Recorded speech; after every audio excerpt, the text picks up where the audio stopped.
हरे कृष्णा। आइए पाठ को आगे बढ़ाते हैं। उससे पहले हम श्री कृष्ण की और गुरु महाराज की वंदना करेंगे। ओम अज्ञानतिमिरान्धस्य ज्ञानाञ्जनशलाकया चक्षुरुन्मीलितं येन तस्मै श्री गुरुवे नमः। श्री कृष्ण चैतन्य प्रभु नित्यानंद श्री अद्वैत गदाधर श्रीवासादि गौर भक्तवृंद। हरे कृष्णा कृष्णा कृष्णा हरे हरे, हरे राम राम राम हरे हरे। हरे कृष्णा। तो पाठ कहाँ तक हो गया? श्री कृष्ण अर्जुन को समझा रहे हैं सुख की प्राप्ति का मार्ग, कि सुख कैसे मिलेगा। हम सबका भी यही सवाल होता है कि सुख आखिर आएगा कैसे। जो व्यक्ति कृष्ण भावनामृत में लगा होगा उसकी बुद्धि दिव्य हो जाएगी। बुद्धि दिव्य होने से उसको शांति की प्राप्ति होगी, उसका मन स्थिर हो जाएगा। मन स्थिर होने से शांति होगी और शांति होगी तभी सुख होगा। अर्थात इस कहानी का कंक्लूजन ये निकलता है कि अगर हमें सुख चाहिए तो कृष्ण भावनामृत में लगा होना चाहिए। उसी से सब प्रक्रियाएं होंगी, मन की शांति, स्थिर होना, बुद्धि दिव्य, ये सब होने के बाद फिर सुख मिलेगा हमें। इसके बिना सुख की प्राप्ति नहीं हो सकती। ऐसा श्री कृष्ण ने लास्ट श्लोक में खुद अपने मुख से बोला है। तो इसलिए हमें जल्द से जल्द जितनी शीघ्र हो सके कृष्ण भावनामृत में लग जाना चाहिए। उससे ऑटोमेटिकली हमें सुख की प्राप्ति होगी। हरे कृष्णा। आगे करते हैं। इंद्रियाणाम ही चरताम यन्मो अनुविधीयते तदस्या हरति प्रज्ञां वायुर्नावमिवाम्भसि।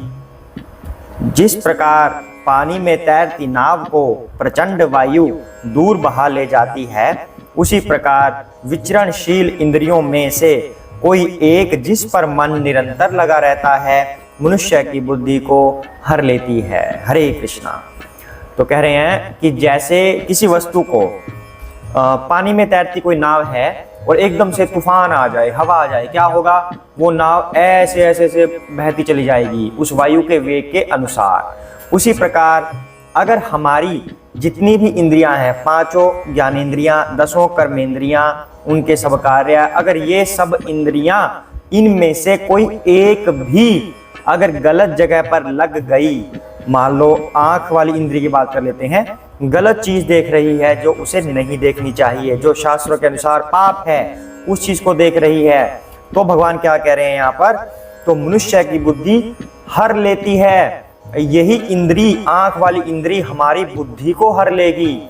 धीरे धीरे उसके प्रति आसक्ति हो जाएगी जिसको ये देख रही हैं। आसक्ति होने से क्या होगा? फिर मोह उत्पन्न होगा, फिर उससे क्या होगा? लस्ट की भावना आएगी, क्रोध उत्पन्न होगा, फिर धीरे धीरे उसकी बुद्धि क्षीण हो जाएगी और वो पतन की तरफ चला जाएगा। जो कल के श्लोक में श्री कृष्ण ने हमें बताया था वही चीज आज यहाँ पर रिपीट हो रही है इस तरह से कि अगर हम अपनी इंद्रियों का प्रयोग गलत जगह पर करेंगे तो जैसे नाव बह जाती है हवा में, वैसे ही हम बह जाएंगे, हमारी बुद्धि बह जाएगी, हमारी बुद्धि हर ली जाएगी अगर किसी भी एक इंद्रिय का प्रयोग हम करते हैं। कानों का प्रयोग करके देख लीजिए, कुछ गलत सुन रहे हैं, गाली गलौज सुन रहे हैं, धीरे धीरे क्या होगा? हमारी बुद्धि वैसी ही बन जाएगी, हम भी गाली गलौज देने लगेंगे। इस तरह श्री कृष्ण कहते हैं हमारी सभी इंद्रियों का प्रयोग सिर्फ और सिर्फ भगवान की सेवा में होना चाहिए, जिससे हमारी बुद्धि निर्मल रहेगी, मन शांत रहेगा, उसी से सुख की प्राप्ति हो सकेगी। हरे कृष्णा। आगे बढ़ते हैं। तस्मात् यस्य महाबाहो निगृहीतानि सर्वशः इंद्रियाणि इंद्रिया अर्थेभ्यः तस्य प्रज्ञा प्रतिष्ठिता। हरे कृष्णा। अतः हे महाबाहु, जिस पुरुष की इंद्रियां अपने अपने विषयों से सब प्रकार से विरत होकर उसके वश में हैं, उसी की बुद्धि निस्संदेह स्थिर है। अर्थात श्री कृष्ण यहाँ पर कह रहे हैं अगर हमारी सभी इंद्रियां हमारे कंट्रोल में हैं, हमारे वश में हैं, तो हमारी बुद्धि स्थिर होगी। अब कैसे होगी? यही लास्ट वाला एग्जांपल ले लेते हैं। हमारी आंखें कुछ गलत देख रही हैं, सामने कुछ ऐसा दृश्य आ गया जो हमें नहीं देखना चाहिए, पाप होता है। अपनी इंद्रियों को कंट्रोल में करो, अपनी आंखों को यहाँ से मोड़कर भगवान की तरफ लेकर जाओ। अगर सामने भगवान आपको नहीं दिख रहे, फोन तो सबके पास होता है ना आजकल, फोन में भगवान की फोटो रखिए, फोन में देखिए भगवान को।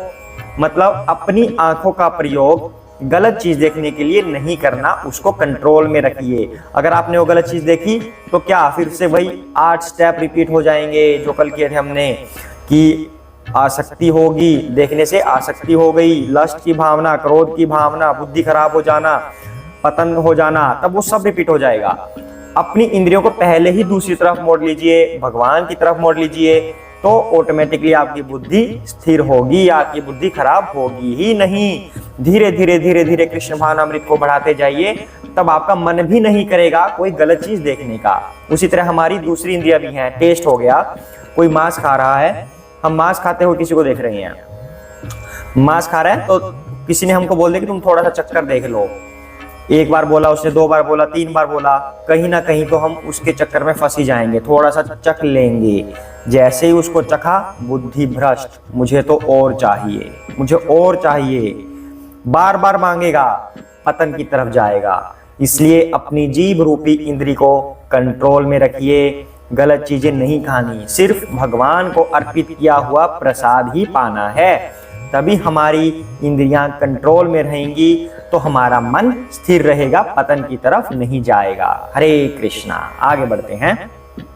या निशा सर्वभूतानां तस्यां जागर्ति संयमी, यस्यां जागृति भूतानि सा निशा पश्यतो मुनेः।